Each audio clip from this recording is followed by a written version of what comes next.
Leveraging a personal debt while building your first million. Welcome back to another episode of the Rich Woman's Podcast. I am your host, Jeanine Hurt. I am still in Dubai, sending you the best vibes when it comes to money, expansion, creating the impossible out of, we would say, thin air. But here the theme is out of set. Can have whatever your opinion is about Dubai. It doesn't matter. What I love so much about this city is two things. First of all, wherever you are finding the book of His Highness the Sheikh of Dubai with 50 principles he has been living by, building the city by. And basically one underlying theme which you are confronted with 24/7 is there's nothing that's impossible. There's never a no. Every no can be turned into a yes. And this is how the city is being built. Constantly, you're seeing how people coming together, creating the impossible, considered to be the impossible. And I love this, that literally wherever you are in the city, it tells you just trust in yourself, believe in yourself. Whatever is considered to be impossible, it is possible. You just can't see the path, but keep showing up, keep trusting. The second part or aspect I love about this city is that literally all the people that are coming to Dubai, came with the intention of, I desire to have a greater life, a better life. I'm willing to invest, I'm willing to grow, I'm willing to make more out of my life. And this creates a portal. As somebody that's originally from Germany, and this, I don't want to get into politics, but I see the polar opposite, right? It's when you have a lot of people coming into a country, not with the intention of, wow, how can I make this country better? How can I support this country? I want a better life, like let me add to that side, but rather like, how can I take from the country? A country that has so much social welfare, social benefits, that there's no intention for people to actually grow. So it's just so interesting for me to see that different aspects, like those two aspects of how how a city, a country can strive if people come together with the intention of let's build more, and how a country can decline like Germany, and there are many other countries in the Western world, when it's like people coming together not with the intention of growth, but of taking. That is all I want to say at that point. So we're coming back to our initial topic of today's podcast. And this is if building your first million in 2026 is one of your priorities, okay, the number one priority, and you're currently in personal debt, this is your episode. We are just hosting a new free live event. We're going to put the link in the show notes. It already happened once we're watching this video. But in this free live event, I'm sharing the story of how I've built my first $1 million in sales in 12 months. With 300 euros in my bank account, $40,000 euros in student loan debt, 0 followers, aka only I had obviously friends and family on social media. That's it. And many people back then would say that was 7 years ago. Oh my gosh, that's impossible. No, you can't do it. Like, it wasn't a normal thing, how it's more normal in today's times. And when I'm talking to clients, very often one aspect that's coming up is like they tell me a story about their current financial situation they're in and why that can't create something new. In The Science of Getting Rich, Wallace D. Wattles really talks about that you don't need money to create more money.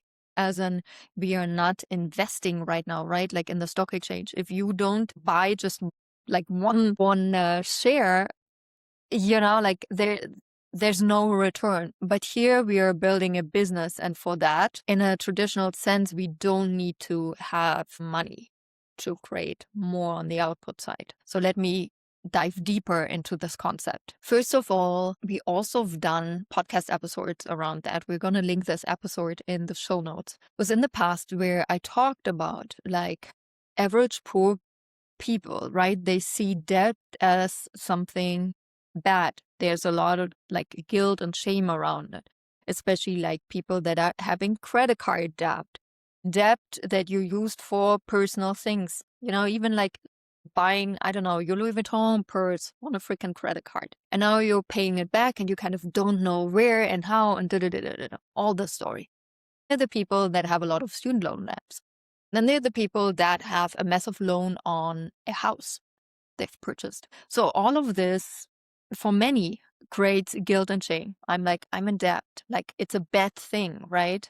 The energy is more like, it's not like if you tell people, oh my gosh, I have so much debt that they're going to clap for you. I'm like, yes, great, let's go. This is insane. You're in debt. We're so happy for you. So you would rather receive the opposite response from people. And this is important because what's happening is subconsciously, there is an energy, there is a belief that if I'm in debt, it's something bad. And when we have that perception about us, we are naturally living on the frequency of guilt and shame. And that is the lowest frequency.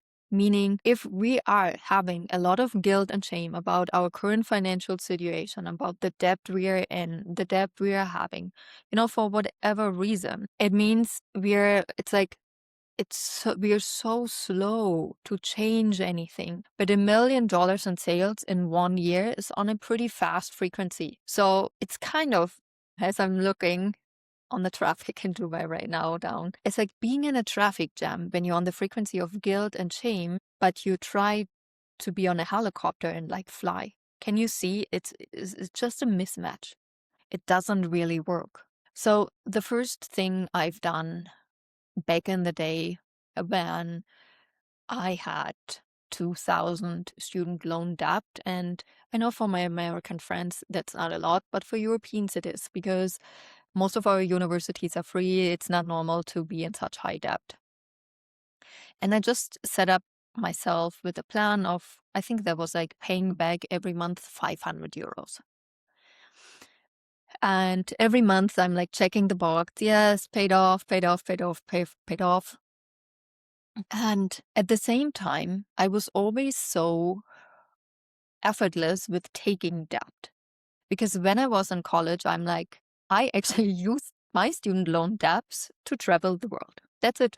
I didn't really need it for tuition and housing and living. I had a job, it was fine. But I'm like, now I have the time, but I don't have the money. Once I'm done with the university, my belief was I'm gonna have the money, but not the time. So let me balance that. And that worked really well. Till today, I found, and I saw this in investment banking over and over and over again, and you can check all the balance sheets from all public companies, the big ones. You will see that they have massive cash reserves on the asset side. And then still on the liability side, they have massive loans where you think like, why are they in debt when they have all this cash? Because they use debt to leverage. And this is a very important concept I want you to understand. And many people now will say, I'm like, yeah, but if I'm purchasing a Louis Vuitton bag, how can that leverage me? It's not going to leverage, right? It's not going to change. And first of all, everything we see is a belief. So if I'm purchasing a Louis Vuitton bag, I'm putting it on my credit card. I'm not saying you should do this, but I just listen to me for the concept first. So if you're coming with the belief of, I desire this Louis Vuitton bag, you're purchasing it, you put it on the credit card, and instantly the intention is, I'm like exiting this investment within a week. Just today, I've purchased a program for $15,000, and instantly my intention was, first of all, if success is guaranteed, would I buy this program? Hell yes. Then my second intention was, this investment I'm having back in by the end of this week. So AK 7 days. And this is exactly the difference, because many of you just purchased like the Louis Vuitton bag because you think you need it, like it's changing who you are as a woman, when that is definitely not true. Instead of like, okay, how can I leverage this? How can this item I'm purchasing, this program, this person, whatever it is, this experience, how can I leverage this? How can this become an investment vehicle for me that will create more? This is how I am investing in my 5-star hotel experiences. This is how I see it as a leverage. Never just from me book it, always coming from the place, how can I leverage this? How can this experience, how can this money I'm circulating on whatever create even more for me? And here it gets very specific.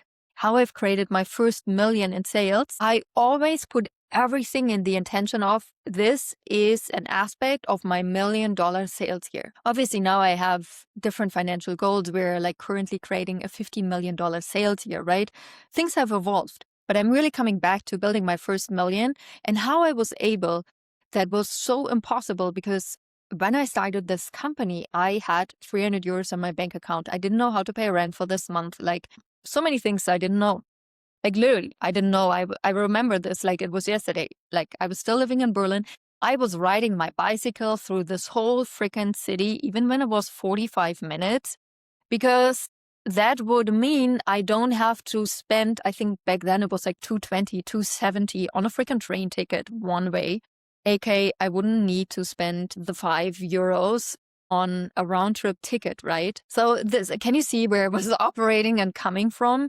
And somebody, like that's living that lifestyle saying and claiming this is going to be $1 million year seemed very impossible.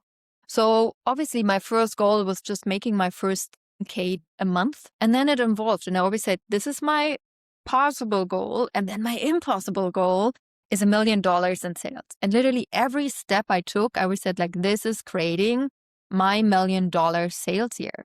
And of course, this was the attention, this was the energy, and this alchemized and created that $1 million. And obviously, I took action. I did really wild things. If you're interested in all of this, highly recommend you this free training, how I built my first million. And leveraging debt is part of it, was part of it. And I think will be part of it, because even when I'm putting things on a credit card, and I'm paying it off after, I think, 30 days or something like that, it's still a form of a loan, right? So for me, it's very important that I had to change my belief set that debt is nothing bad. It's rather the opposite. It's like I can leverage it to create even more. All wealthy people create debt, use debt to leverage, to build even more wealth. I had to learn to hold and sit with debt and being in debt and not giving it any meaning like this is bad, this means anything, my self-worth is not attached to it. It's really something I had to learn. It was very uncomfortable because I was coming from don't be in debt. Don't be in debt. If you're in debt, you're a loser. It sucks. You cannot be in debt. Instead of seeing like, okay, where do I want to go? Wow, this is where I want to go. And actually seeing how many people are in debt. And that was already interesting. Because once I've entered more and more the circles where I want to go, people wouldn't say I am in debt. They also wouldn't say I have debt. They would say I have loans. I'm using loans for we're leveraging. The wording was already, I'm investing in this. Like the wording that was used for debt was so different. And this is really my invitation. Whatever your current financial situation is, it really doesn't matter. It doesn't matter if you claim that this is going to be your first $1 million year, 2026. It doesn't matter what your current financial situation is if you keep moving towards it. However, we have to be, this is for many the hardest part and the most uncomfortable part. We have to be truthful with us, meaning, why are you in debt? Like, why did you, for most of you, it's going to be, why did you purchase the shit you did? How come you didn't leverage? Like you didn't create more out of it, rather you gave it the meaning and it took from you. It's very important to do the pre-work, the cleaning and the cleansing before. And also one thing, and we will be talking more about this year, is really growing your capacity to have money and to hold money. And I say this over and over again. Building your first $1 million year is really based on 3 principles. You got to learn how to make more money, how to have more money, and then how to multiply your money, aka invest, right? And see how this is the last part? First part is learn how to make more money. Obviously, the sky isn't the limit. And also, it's important to understand that for most of you actually know how to make more money. Because if you look back, you 2 years ago, 1 year ago, 3 years ago, you're making more money right now. So we can do check here. But now it's very interesting. If you look over a period of the last 5 years, the last 10 years in your life, you made more money, but it seems like right now you don't have more money in your bank account. So your capacity to have and to hold hasn't grown.